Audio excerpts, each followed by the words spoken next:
Alright, on the last blog, we had one of the viewers wanted me to go over my bow setup, so we're going to do that first. Some of the other things that I do that I've done for a long time, I think is real important, is I'll mark my cams.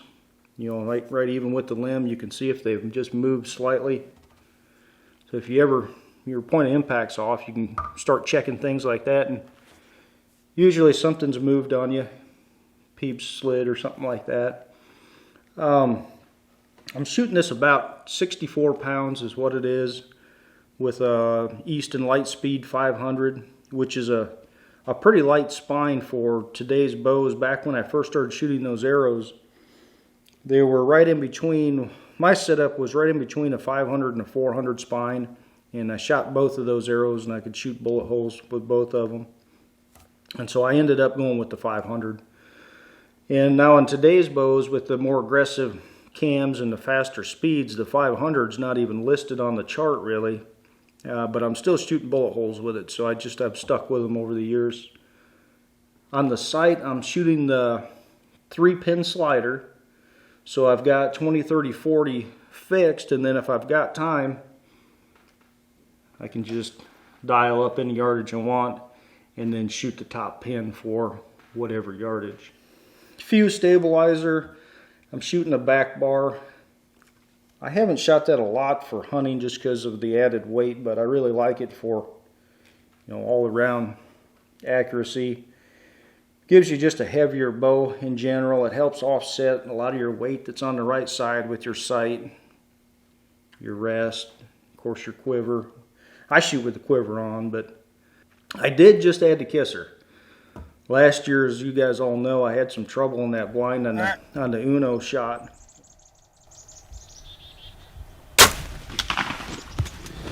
There he is, walking away right there. Guys, I'm so yanked out of shape right now, you wouldn't believe it. You can probably cook an egg on my forehead. I got all twisted around. I wasn't sitting just right on my chair here, and I was having trouble getting into my peep right. I don't even know what I did. I guess I shot over his back. And one suggestion that came out of that was, you know, using the kisser, which I had shot years ago. Back in the 90s, I used to shoot with a kisser, and then I went away from it. But I decided to go back to it. Anyway, that's the setup. It's the Hoyt Double XL. Super smooth. I'm kind of old school with the bigger bows. I like the longer axle to axle and the longer brace height. So. And it really has a smooth draw too, so I really like this bow, and I shoot it quite well. I shot spots all winter, and I was shooting 300s quite often with this, so with a hunting setup. Well, we're going to get around and head out to the range, and we're going to go fire some shots. While we're getting around, I'm going to take you out to a segment I was filming by myself on a new farm, and show you how that went and show you some of the bucks over there. Well, here we go with our second round of food plots here for the fall. We got all of our brassicas and stuff like that in. Now we're coming back with cereal grains, autumn quick plot, that kind of thing. This is a new farm here I'm pretty excited about. I'll run a montage of the trail pictures we've got here so far. There's some really good ones in here, so we're just trying to lay this farm out. We've got a lot to learn in here, but it's a fun process. I tell you what, if our success is proportional to the work we're putting in, we should be in for a pretty good season. Well, I'm going to piggyback on Winky's blog here, and we're going to do the 60-yard challenge. 4 arrows, shooting cold, 60 yards on the button. Little breeze blowing from right to left here, so we'll see how it goes.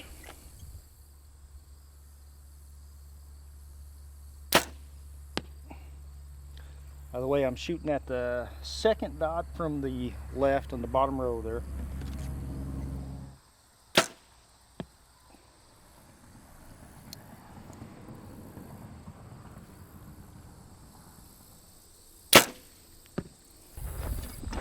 I didn't leave myself a lot of room to improve on that one. We got that one's down a couple inches from those other 3, but that is a sick group right there at 60. Probably couldn't do that twice. All right, let's go put a couple cameras out. This time of year, my anticipation and anxiety is off the charts. I can't hardly stay away from my cameras, just waiting for that buck that I haven't seen yet from last year, or a new buck that I've never seen. So let's go put a couple out, and we'll kind of talk about where we put them and why we put them there.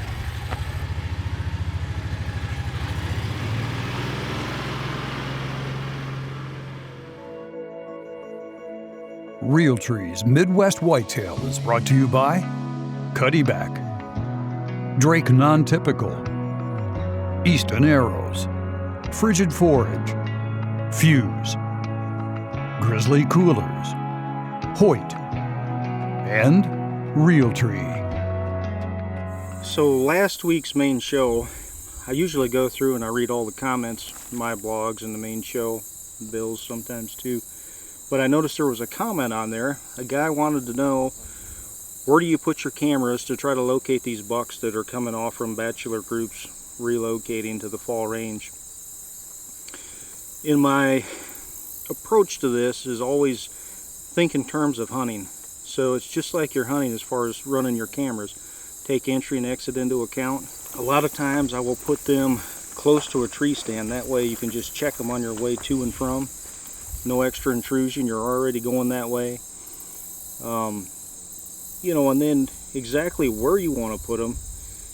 If there's funnels, trails, pinch points, just the same as hunting, that's the way I set them up. And then this time of year especially, I start to move them over to scrapes. I'll have about 80% of my cameras will be on scrapes from about now all the way into that first week of November. And I'll still leave a lot on scrapes even after that, but I'll start moving them around a little bit after that.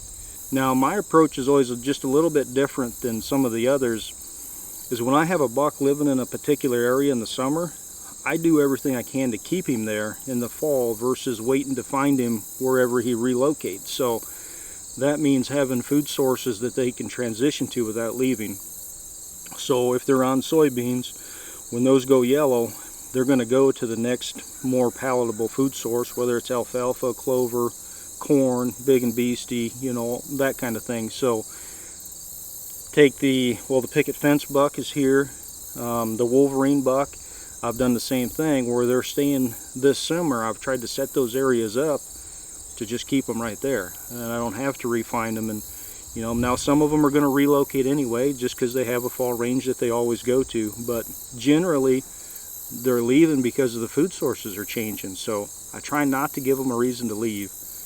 But let's go ahead and set this scrape up, and we'll put a camera on it, and we'll have this one set up for picket fence. One of the things I really like about these rubbing posts is to take inventory. If you've got a spot where you're not exactly sure where to put your camera to kind of narrow the movement down, rubbing post is the way to go. Make it so it's easy to get to, maybe right by your blind or your stand. Alright, there's another one ready to go. The only thing I do in addition to this, at least this early in the year, this is September 3rd or 4th I guess, so I'll just take a weed whipper thing that I've got, open up the scrape on the bottom, or if I've got a spot like this or I mow the trail, I'll just come in underneath the scrape and just set the mower down and just cut that right down to the dirt. And you're good to go. They'll take that over in no time. Talk just a little quieter here. We're down in Wolverine's, kind of his core area right here in this creek bottom and that hillside up there. So that food plot we were just in is over the hill over there. So we kind of here, there, and then the other food plot he's been feeding in is right there. So any of those three spots, including this one, are all good places to catch him.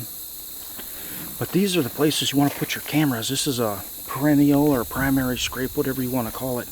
Every year this just gets hammered. You can see it still looks like the size of the hood on your truck, you know. And they've been using it now.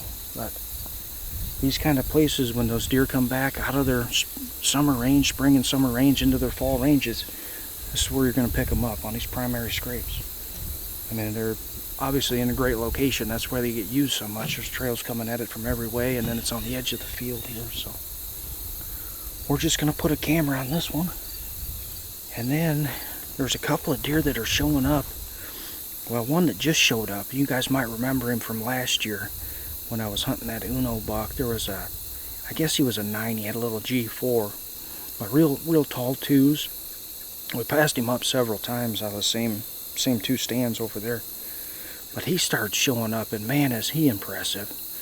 But I'm not certain that he's actually not a 3-year-old. I went back and looked at 2017, and he's kind of an in-between. Either he was a really nice yearling or kind of a smaller 2-year-old in 2017. So at the oldest, he's a 4-year-old. And I'm not sure he's not 3, so he is probably got the longest G2s I've seen on any buck I've ever even hunted or have had pictures of. I bet you they're 15 or longer. Impressive. Still haven't seen Paige's muzzbuck. So of course your fear is that, you know, he winter killed, but hopefully he just moved off for the summer and he'll be back here yet this fall. I don't know, but he was going to be one of those on the hit list. Captain Jack I haven't seen yet. We've got several that are on the hit list. Light Switch, there's a tall, I guess he's a 10, real short 4s. Living back there by Picket Fence, he's on the list, so we're starting to find quite a few, and plus this new farm's got a bunch on it, so really exciting time of year. I can barely stay away from my cameras right now, so I'm hoping to be wrapped up by the 1st of October with the swimming pool business and be ready to roll, start hunting then. So we'll see you back here on the next vlog.